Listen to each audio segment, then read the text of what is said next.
வாசக தோழமைகளுக்கு வணக்கம். வீரயுக நாயகன் வேல்பாரி. அத்தியாயம் 61.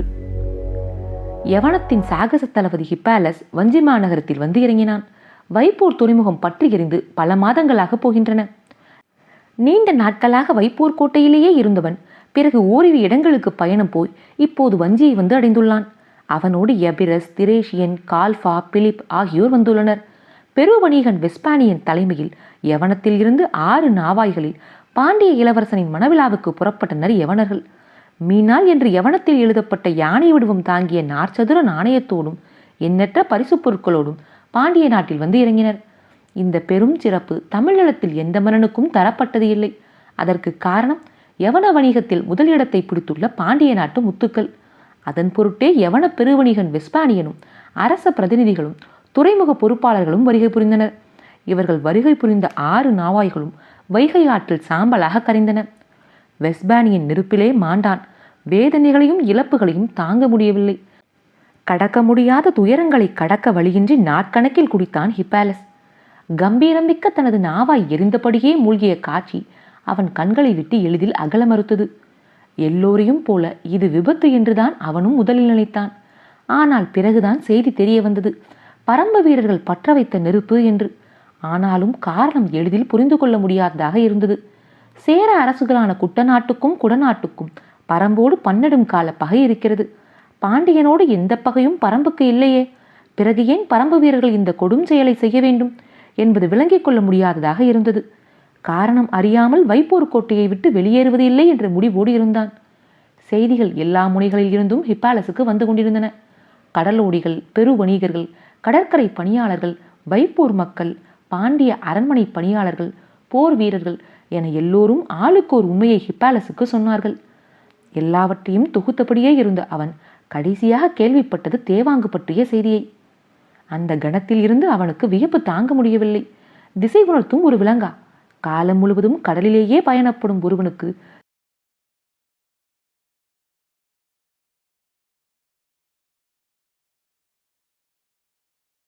தேவாங்கு போன்ற விலங்கு நம்ப முடியாத கற்பனையாகத்தான் இருக்கும். ஆனாலும் எல்லா வகைகளிலும் அவன் அதை உறுதிப்படுத்தினான். குலசேகர பாண்டியன் அந்த விலங்கை கைப்பற்ற பரம்புக்கு திரையர்களை அனுப்பி வைத்ததை அமைச்சர்கள் மூலமே தெரிந்து கொண்டான். திரையர்களோடு வந்த பரம்பு வீரர்கள் தான் இந்த தாக்குதலை நடத்தியுள்ளனர். ஏனென்றால் விடுதலையான திரையர் குடும்பங்களும் கப்பலில் இருந்து தப்பித்த திரையர் குல வீரர்களும் பரம்புக்குள் தான் நுழைந்துள்ளனர். எனவே எல்லாம் பாரியின் செயல்தான் என்பதை குலசேகர பாண்டியன் உறுதி செய்துள்ளான் என்பது வரை ஹிப்பாலஸுக்கு தெரிய வந்தது. ஆனாலும் அந்த விலங்கை பார்க்காமல் அவனால் நம்ப முடியவில்லை. அந்த விலங்குகள் எல்லாம் பரம்பு வீரர்களால் மீட்கப்பட்டு விட்டதாகவும் மிஞ்சிய சில நெருப்பிலே எரிந்து விட்டதாகவும் சொன்னார்கள். ஒன்றிரண்டாவது எஞ்சியிருக்காதா என்று ஹிப்பாலஸ் தொடர்ந்து முயன்றான். அவன் முயற்சி வீண் போகவில்லை. வைப்பூர் துறையில் நெருப்பு பற்றுவதற்கு முன்னரே 2 கலங்கள் துறையை விட்டு வெளியேறியுள்ளன. இரளித்தீவுக்கும் தெங்கின் தீவுக்கும் பயணமான அவை இரண்டிலும் தேவாங்குகள் இருந்திருக்கின்றன. சூழ்கடல் முதுவன் யாரும் அறியாதபடி நள்ளிரவுக்கு முன்னதாகவே அந்த கலங்களை வெளியேற்றியுள்ளான் என்பதை ஹிப்பாலஸ் அறிந்தான். எப்படியாவது அந்த கலங்களில் உள்ள தேவாங்குகளை பார்த்துவிட வேண்டும் என்று பெருமுயற்சி செய்தான். வைப்பூரில் இருந்து கொற்கைக்கு வந்தவன் சிறிய வடிவிலான வங்கத்தை எடுத்துக்கொண்டு இரளித்தீவுக்கு புறப்பட்டான். அங்கு போய் சூழ்கடல் முதுவனுக்கு நம்பகமான வணிகத் தோழனிடம் அதிகப்படியான விலை பேசி தேவாங்கை கைப்பற்றினான். அதை பார்த்த கணத்தில் இருந்து இப்போது வரை அவனது வியப்பு நீங்கவில்லை. கடலின் எல்லாவித ஆபத்துகளையும் நீக்கும் தேவதை இது என அவன் தேவாங்கை வர்ணித்தான். இப்படி ஒரு விலங்கு இருக்கும் செய்தி யவனத்தை எட்டுமானால் உலகெங்கும் இருக்கும் கடல் வணிகர்கள் அனைவரும் பாண்டிய நாட்டை முற்றுகையிடத் தொடங்கிவிடுவர். மற்றவர்கள் அறியும் முன் இந்த விலங்கை நாம் கைப்பற்ற வேண்டும் என்ற முடிவுக்கு வந்தான் ஹிப்பாலஸ். இரளித்தீவில் இருந்து மீண்டும் கொற்கைக்கு திரும்பிய அவன் நேராக மதுரைக்கு சென்றான். குலசேகர பாண்டியனை கண்டு பேசிவிட்டுத்தான் இப்போது வஞ்சி மாநகருக்கு வந்துள்ளான். அவனது வருகை உதயஞ்சேரலுக்கு தெரிவிக்கப்பட்டது. யவனத்தின் பெருமை மிகுந்த வணிகர்களும் கடல் பயண சாகச தளபதிகளும் வந்துள்ளதை மகிழ்வோடு வரவேற்றான் உதயஞ்சேரல். அவனுடைய உற்சாகத்துக்கு இப்போது கூடுதல் முக்கியத்துவம் இருந்தது. வணிக போட்டியில் சேரனின் மிளகை பாண்டியனின் முத்து கடந்து சென்று விட்டது. எனவே யவன வணிகர்களின் முதல் மரியாதை பாண்டியனை நோக்கியே கடந்த சில ஆண்டுகளாக இருப்பதை யாவரும் அறிவர். அதன் பொருட்டே பாண்டிய இளவரசனின் மணவிழாவுக்கு யவனத்தில் இருந்து சிறப்பு ஏற்பாடோடு பலரும் வந்து பங்கெடுத்தனர். ஆனால் வைப்போரில் பற்றிய தீயால் யவன வணிகர்களுக்கு பேரிழப்பு ஏற்பட்டுள்ளது. பாண்டியனின் நற்பெயரில் அழிக்க முடியாத கரும்புகை படிந்துவிட்டது. வைப்போரில் ஏற்பட்ட இழப்பில் இருந்து எந்த ஒரு வணிகனும் எளிதில் மீண்டுவிட முடியாது. பாண்டியனால் ஏற்பட்ட கசப்பையும் கண்ணீரையும் கடலோடிகளால் எளிதில் கடந்துவிட முடியாது. நெருப்பின் சூட்டை கடல் மறக்க நீண்ட காலமாகும். அதுவரை வஞ்சி நகரே வணிகத்தின் தலைவாசலாக இருக்கும் என்று கணித்தான் உதயஞ்சேரல். வைப்பூரில் பற்றிய நெருப்பு பாண்டிய பேரரசுக்கு பெரும் கலக்கத்தை உருவாக்கியது உண்மைதான். அதனால் யவன வணிகர்கள் கடும் ஜனம் கொண்டிருந்ததும் உண்மைதான். ஆனால் இரளித்தீவுக்கு போய் தேவாங்கை ஹிப்பாலஸ் நேரில் பார்த்த பிறகு நிலைமை தலைகீழாக மாறிவிட்டது. அதனால்தான் அவன் மீண்டும் கொற்கைக்கு திரும்பினான். மதுரைக்கு போய் குலசேகர பாண்டியனை கண்டான். கடும் குற்றச்சாட்டை பகிர்ந்து கொள்வதற்காகவே அவன் திரும்பி வந்திருப்பதாக குலசேகர பாண்டியன் நினைத்தார். ஆனால் ஹிப்பாலஸ் தங்களை கண்டு நன்றி சொல்லவே வந்தேன் என்றான். பேரரசருக்கு விளங்கவில்லை. காலம் முழுவதும் கடலிலேயே வாழ்வை கழிக்கும் கடல் மனிதன் நான். திசையறியும் ஆற்றல் கொண்ட விலங்கு ஒன்று இருக்கிறது என்பதை கண்டறிந்ததற்காகவே உங்களை கண்டு நன்றி சொல்ல வந்தேன். பாண்டிய நாட்டு வானியல் அறிஞர்களின் ஆற்றல் பற்றி நிறையவே கேள்விப்பட்டுள்ளேன். எமது நாட்டின் மூத்த அறிஞர்கள் பாண்டியர்களை பற்றி எண்ணற்ற குறிப்புகளை எழுதி வைத்துள்ளனர். நாட்டை 365 பாகங்களாக பிரிந்து நாள்தோறும் ஒவ்வொரு பாகத்தில் குடியிருப்பவர்கள் அரசுக்கு திரை கட்ட வேண்டும் என்று விதி செய்தவர்கள் பாண்டியர்கள். பல தலைமுறைக்கு முன்பே ஆண்டை நாட்கணக்கில் துல்லியமாக பகுத்து அதை நிர்வாகத்தோடு இணைத்த அறிவு பாண்டியர்களுடையது என எழுதி வைத்துள்ளனர். உங்களின் வானியல் ஆற்றலை நாங்கள் கேள்விப்பட்டுள்ளோம். ஆனால் திசை காட்டும் விலங்கொன்று இருக்கிறது என்பதை கண்டறிந்த உங்களின் பேரறிவுக்கு எங்களின் மரியாதையை செலுத்துகிறோம். நீங்கள் கண்டறிந்தது மகத்தான ஒன்று. கடல் இருக்கும் வரை இந்த கண்டுபிடிப்புக்காக பாண்டிய பேரரசின் புகழை உலகம் பாடும் என்றான் ஹிப்பாலஸ்.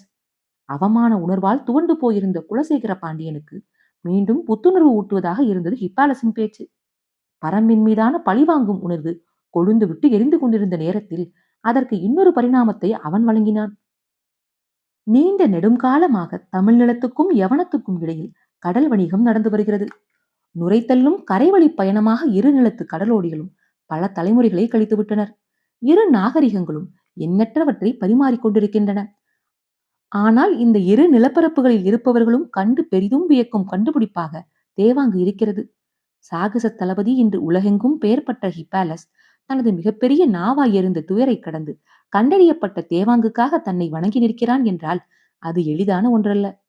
ஹிப்பாலஸும் குலசேகர பாண்டியனும் அடுத்து நடக்க வேண்டியவற்றை பற்றி நிறைய பேசினர். அதன் தொடர்ச்சியாகத்தான் இப்போது உதயஞ்சேரலை பார்க்க வந்துள்ளான். பரம்பின் மீதான உதயஞ்சேரலின் போர் திட்டங்களை பற்றித்தான் அவன் உரையாடினான். ஹிப்பாலசுடன் எபிரஸ், திரேஷியன் இருந்தனர். குடநாட்டு அமைச்சர் கோலூர் சாத்தன் கொல்லிக்காட்டு விதையை பெற்று வருவதாக கூறி பரம்புக்கு சென்று பாரியிடம் வணிகம் பேசியதையும் அதன் பொருட்டு கை துண்டிக்கப்பட்டதையும் கூறிய அவர்கள் குடநாட்டினர் இப்போது உதயஞ்சேரலோடு இணைந்து பரம்புக்கு எதிராக செய்யும் முயற்சியையும் பகிர்ந்து கொண்டனர்.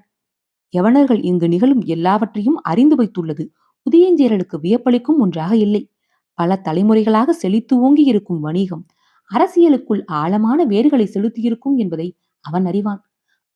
ஆனால் பாரியை எப்படியாவது வீழ்த்த வேண்டும் என்று நீண்ட நெடுங்காலமாக சிந்தித்து செயல்பட்டுக் கொண்டிருப்பது குட்டநாடு.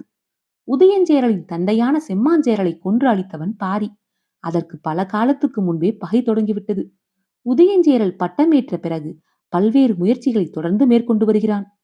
அவனோடு முரண்பட்டு விலகியிருந்த குடநாட்டு வேந்தன் குடவர்கோவும் இப்போது இணைந்து செயல்பட முன்வந்துள்ளான். இது சூழலை மிகவும் ஏதுவாக மாற்றியுள்ளது என்று உதயஞ்சேரல் எண்ணிக்கொண்டிருக்கும் பொழுதுதான் வைப்பூரின் மீதான பாரியின் தாக்குதல் நடந்துள்ளது. எதிரிகளின் எண்ணிக்கையை பாரி போதுமான அளவுக்கு அதிகப்படுத்திக் கொண்டான். இதைவிட நல்ல காலம் இனி வாய்க்காது என்று உதயஞ்சேரல் நினைத்துக் கொண்டிருந்த பொழுதுதான் ஹிப்பாலஸ் வந்து சேர்ந்துள்ளான். பேரியாற்றங்கடையின் நெடுவுயர் மன்றத்தில் நடந்தபடியே இருவரும் பேசிக் கொண்டிருந்தனர். வைகையின் தென்கரை படித்துறையில் இருந்த நிலைமாடத்தில் தனித்து இருந்தார் குலசேகர பாண்டியன். பொழுது கவிய காத்திருந்தது. ஆற்றங்கரை எங்கும் கூடு திரும்பும் பறவைகளின் கீச்சொலி கேட்டுக்கொண்டிருந்தது. வைகை சீற்றமற்று ஓடிக்கொண்டிருந்தது. ஆனால் குலசேகர பாண்டியனின் எண்ண ஓட்டம் அப்படியல்ல. அது கட்டுக்கடங்காமலே இருந்தது. நீண்ட நெடும் அரசியல் அனுபவம் அவருடைய எண்ணங்களை வழிநடத்த முடியாமல் திணறியது. அவர் சிறிது நேரம் நடப்பதும் பிறகு உட்கார்வதும் உட்கார்ந்தவுடனே எழுந்து நடப்பதுமாக இருந்தார். தொலைவில் காவல் வீரர்கள் நின்றிருந்தனர். அவர்களை கடந்தே முசுகுந்தரும் மற்றவர்களும் நின்றிருந்தனர். யாரும் நெருங்க முடியா சீற்றம் கொண்டிருந்தார் பேரரசர். ஓடும் வைகை மூழ்கும் களங்களை கண்களுக்கு காட்டி காட்டி மறைத்துக் கொண்டிருந்தது. அவர் தனிமையில் சிந்திக்கவும் ஓய்வு எடுக்கவும் எவ்வளவோ இடங்கள் உண்டு. ஆற்றங்கரை மண்டபத்துக்கு போனால் வைப்போரின் நினைவே மீண்டும் மீண்டும் வரும். எனவே அதை தவிர்க்கலாம் என்றுதான் பலரும் சொல்லி பார்த்தனர். ஆனால் பேரரசர் வேறு எங்கும் போகாமல் தொடர்ந்து இங்குதான் வருகை தந்தார். அதற்கு காரணமும் இருந்தது. பாரியின் புகழ் நிலம் எங்கும் பரவியிருந்தது. அது ஆள்வோருக்கு இயல்பாக பொறாமையை உருவாக்கி இருந்தது. இடைவிடாது பாடி திரியும் வாணர்கள் தங்கள் குரல் நாளங்கள் விடைப்புற்று வழியெடுக்கும் பொழுதும் பாரியை பற்றியே பாடுகின்றனர். சொற்களுக்குள் உருளும் பாரியின் நினைவு குரல் நாளுங்களுக்குள் இடம் தருவதாக பாணர் குலமே கருதியது. தோற்பறையை நெருப்பிலே சூடேற்றி ஒளி எழுப்பும் பக்குவத்துக்கு கொண்டு வருதல் போல பாடி கழித்த குரல் நாளங்களை மீண்டும் பாடும் பக்குவத்துக்கு கொண்டு வர பாரியை பற்றிய பாடல்கள் உதவி செய்வதாகவும் பேசினார்கள். பாரியை பற்றிய பாணர்களின் பேச்சும் பாட்டும் இசையும் கூத்தும் வேந்தர்களின் ஆள் மனதில் வெறுப்பை இடைவிடாது விமிழ்ந்து கொண்டே இருந்தன. புகழை பழுக்க காய்ச்சி வேந்தர்களின் அடிநெஞ்சில் இடைவிடாமல் ஊற்றினர். அது எல்லா வகைகளிலும் வினையாற்றிக் கொண்டே இருந்தது. பாரியின் மீது வெறுப்பும் பொறாமையும் குலசேகர பாண்டியனுக்கும் உண்டு. ஆனாலும் தேவாங்குக்காக போர் தொடுக்க வேண்டும் என்று கருங்கை வாணனும் புதிய விற்பனும் கூறிய போதும் அவர் ஏற்கவில்லை. காரணம், பொறாமையும் வெறுப்பும் மனித மனத்தை குறைந்த அளவே இயக்கும் ஆற்றல் கொண்டவை. பகை மட்டும்தான் அளவற்ற வெறி கொண்டு மனதை இயக்கும் ஆற்றல் கொண்டது. பாண்டிய நாட்டுக்கு பரம்பின் மீது பகை உருவாகவே இல்லை. அதன் பொருட்டே குலசேகர பாண்டியன் போர் தொடுக்கும் திட்டத்துக்கு ஒப்புதல் வழங்கவில்லை. பெரும் மலைத்தொடருக்குள் இருக்கும் ஒரு நாட்டை கைப்பற்ற வளமிக்க போர்ப்படை மட்டும் போதாது. அதை வழிநடத்துபவர்களுக்கு ஆறா பகை இருக்க வேண்டும். அதுதான் அவர்களை சினம் குறையாமல் இயக்கிக் கொண்டே இருக்கும். பகை கணம்தோறும் ஊறி பெருகக்கூடியது. சூழலில் நிகழும் ஒவ்வொரு காரணத்தையும் பகை தன்னை பெருக்கிக் கொள்ள இயல்பாக பயன்படுத்திக் கொள்ளும். வெறும் பொறாமையும் வெறுப்பும் எளிதில் அணைந்துவிடும். பகை மட்டுமே மூட்டியவனால் கூட அணைக்க முடியாத பெரும் நெருப்பு. இப்போது பாண்டிய நாட்டுக்கு பரம்பின் மீது தீரா பகை உருவாகிவிட்டது. நகரும் நதிநீரை கணம்தோறும் பார்த்த வண்ணமே அந்த பகையை கொழுந்துவிட்டு எழச் செய்து கொண்டிருந்தார் குலசேகர பாண்டியன். பேரியாற்றங்கரையின் நெடுவுயர் மன்றத்தில் நடந்தபடியே உதியஞ்சேரலும் ஹிப்பாலஸும் பேசிக் கொண்டிருந்தனர். உதியஞ்சேரல் வயதில் மிக இளையவன். ஹிப்பாலிஸ் போல நெடிய உயரம் கொண்டவன். அவனது அறிவு கூர்மையை பலரும் பாராட்டுவதை எத்தனையோ முறை கேட்டுள்ளான் ஹிப்பாலஸ். குலசேகர பாண்டியன் பரம்புக்கு எதிரான வேலைகளை தொடங்கிவிட்டதாக ஹிப்பாலஸ் சொன்ன பொழுது உதியஞ்சேரல் அதை பெரிதாக பொருட்படுத்தவில்லை. சிற்றலைகள் எழுந்தபடி இருந்த பேராற்றங்கரையில் கண்களை அங்குமிங்குமாக ஓடவிட்டவாறு உதியஞ்சேரல் சொன்னான். பசுமை கொண்டு இயங்குபவன் விரைவில் வலிமை இழப்பான். பகை சினத்தை மட்டுமே வளர்த்து எடுக்கும். போருக்கு தேவை சினம் அன்று. ஆனால் இதை தவிர மற்ற எல்லாவற்றையும் பகை பின்னுக்கு தள்ளிவிடும். எனவே பாண்டியன் இப்போது எடுக்கும் முடிவால் பரம்புக்கு எந்த ஆபத்தும் நிகழப்போவது இல்லை. உதயஞ்சேரலின் உரை கேட்டு அதிர்ச்சியானான் ஹிப்பாலஸ். பறந்து வந்த மீன் கொத்தி ஒன்று சட்டென மீனை கொத்தி தூக்கியதை பார்த்தபடி உதயஞ்சேரல் சொன்னான். தேவாங்கின் ஆற்றலை கண்டறிந்தது பாண்டியனின் அறிவு கூர்மையை காட்டுகிறது. ஆனால் அதை பிடித்து வர திரையர்களை அனுப்பியது மலை மக்களை பற்றிய அறிவற்ற தனத்தையே காட்டுகிறது. ஹிப்பாலஸ் புரியாமல் விழித்தான். நாம் இவ்விடம் வந்து 2 பொழுதுகளாகின்றன. அந்த மீன் கொத்தி நீண்ட நேரம் நாணலில் உட்கார்ந்திருந்தது. பிறகு அந்த மரக்கிளையில் போய் உட்கார்ந்திருந்தது. காற்றிலே வட்டமிட்டு கொண்டே இருந்தது. ஏதோ ஒரு கணத்துக்காக அது காத்திருந்தது. அந்த கணம் வந்தவுடன் பாய்ந்து இறங்கும் அம்பினை போல காற்றை கிழித்து கண்ணிமைக்கும் நேரத்தில் மீனை கவ்வி தூக்கியது. நீருக்குள் இருக்கும் மீனை நீரை விட்டு வெளியில் இருக்கும் ஒரு உயிரினம் வேட்டையாடுவதைப் போல சவால் நிறைந்தது வேறு இல்லை. நீரின் மேற்பரப்பில் நீந்திக் கொண்டிருக்கும் மீன் கொத்தியின் அழகை தாண்டிய ஆழத்துக்கு போகும் முன் காற்றை கிழித்து கீழிறங்கி வர வேண்டும். அப்படியென்றால் எவ்வளவு துல்லியமான கணிப்பு தேவை! பார்வையின் கூர்மை, சிறகு அசைக்கும் வேகம், கொத்தி தூக்கும் அழகின் துடிப்பு எல்லாம் ஒருங்கிணைய வேண்டும். ஆனால் எந்த காத்திருப்பும் ஆயத்தமும் இல்லாமல் கடகடவன காட்டுக்குள் இறங்க முடிவெடுத்தான் பாண்டியன். அவனது அறியாமை எல்லையற்றது என்றான் உதயஞ்சேரல். வயதில் மிக மூத்தவரான பேரரசர் குலசேகர பாண்டியனின் அரசியல் நடவடிக்கையை சொற்களால் இடித்து தள்ளினான் உதயஞ்சேரல். ஹிப்பாலஸுக்கு என்ன சொல்வதென தெரியவில்லை. பரம்பின் மீது போர் தொடுப்பது என நான் முடிவெடுத்து 10 ஆண்டுகளுக்கு மேலாகிவிட்டது. ஆனால் இன்னும் நாணலின் மீது உட்கார்ந்தும் கொப்பில் அமர்ந்தும் காற்றில் பறந்தபடியும் தான் இருக்கிறேன். நீரை நோக்கி பாயும் நேரம் இன்னும் கைகூடவில்லை. சொல்லும் போது அவன் கைகள் சிவந்தன. முறுக்கேறிய கைகளின் ஆவேசத்தை அவனால் கட்டுப்படுத்த முடிந்தது. அந்த கணம் வரை நான் காத்திருப்பேன். சீவப்பட்ட என் தந்தையின் தலைக்கு ஈடாக பாரியின் தலையை மண்ணில் சாய்ப்பேன். சொற்களில் இருந்த உறுதி ஹிப்பாலஸையே உலுக்கியது. உடனாடும் நீங்களும் பரம்புக்கு எதிராக போர் புரிய ஒருங்கிணைந்த திட்டத்தை உருவாக்கியுள்ளதாக அறிகிறேன். அதே போல பாண்டியர் உடனும் இணைந்து இந்த திட்டத்தை முன்னெடுக்கலாம் அல்லவா? அதற்கான தேவையும் இல்லை. அதனால் எந்த பலனும் நேரப்போவது இல்லை. ஏன்? எங்களை விட 3 மடங்கு பெரும்படை பாண்டியர்களிடம் இருக்கும் என்று கருதுகிறேன். ஆனால் பாண்டிய நாட்டின் நிலவியல் அமைப்பு, பச்சைமலை தொடரின் தன்மை இவற்றை கொண்டு பார்த்தால் கீழ்த்திசையில் இருந்து பரம்ப எதுவும் செய்துவிட முடியாது. காரமலையை அவர்களால் தாண்டவே முடியாது. மேலேறும் பாண்டியர் படையை அழித்தொழிக்க பாரிக்கு அதிக பொழுது தேவைப்படாது. பேரரசரின் படையை அவ்வளவு எளிதில் அழித்துவிட முடியும் என்றா சொல்கிறீர்கள்? பரம்பின் ஆற்றல் என்னவென்று 10ல் 1 பங்கு கூட பாண்டியர்களால் உணர முடியாது. அதனால்தான் அறிவீனமான செயல்களை செய்து தொலைக்கிறார்கள். உதயஞ்சேரலின் கோபத்துக்கான காரணத்தை ஹிப்பாலஸால் புரிந்து கொள்ள முடியவில்லை. குடநாடும் குட்டநாடும் பச்சைமலை தொடரின் பெரும் காட்டின் ஒரு பகுதியாகத்தான் இருக்கிறோம். எங்களாலேயே அவனது ஆற்றலை இன்று வரை அளவிட முடியவில்லை. எல்லை கடந்த ஆற்றலை கொண்டிருக்கிறான் அவன். அப்படி இருக்கும் பொழுது எங்கோ இருந்த திரையர்களையும் அவர்களோடு சேர்த்துவிடும் மூடத்தனத்தை கண்டு சினம் கொள்ளாமல் என்ன செய்வது? உதயஞ்சேரலின் சினத்துக்கான காரணத்தை இப்போதுதான் புரிந்து கொள்ள முடிந்தது. இதுவரை பாரியின் புகழை மட்டுமே பாடிக்கொண்டிருந்த பாணர்கள் இப்போது வேந்தர்களை மீறிய வீரம் கொண்டவன் பாரி என பாடுகின்றனர். வேலிர்களை வேந்தர்களுக்கு இணையாக சொல்கின்றனர். இதற்கெல்லாம் தளம் அமைத்து கொடுத்து விட்டான் பாண்டியன். உதயஞ்சேரல் அடுக்கடுக்காக முன்வைக்கும் குற்றச்சாட்டுகளை கேட்டபடி நின்று கொண்டிருந்தான் ஹிப்பாலஸ்.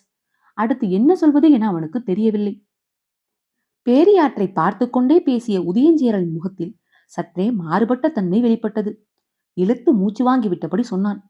நடந்தவை எல்லாவற்றையும் நினைத்து பார்க்கும் பொழுது பாண்டியன் செய்தது எல்லாமே பிழை. ஆனால் பரம்பின் வீரர்கள் செய்த பிழையும் ஒன்று இருக்கிறது.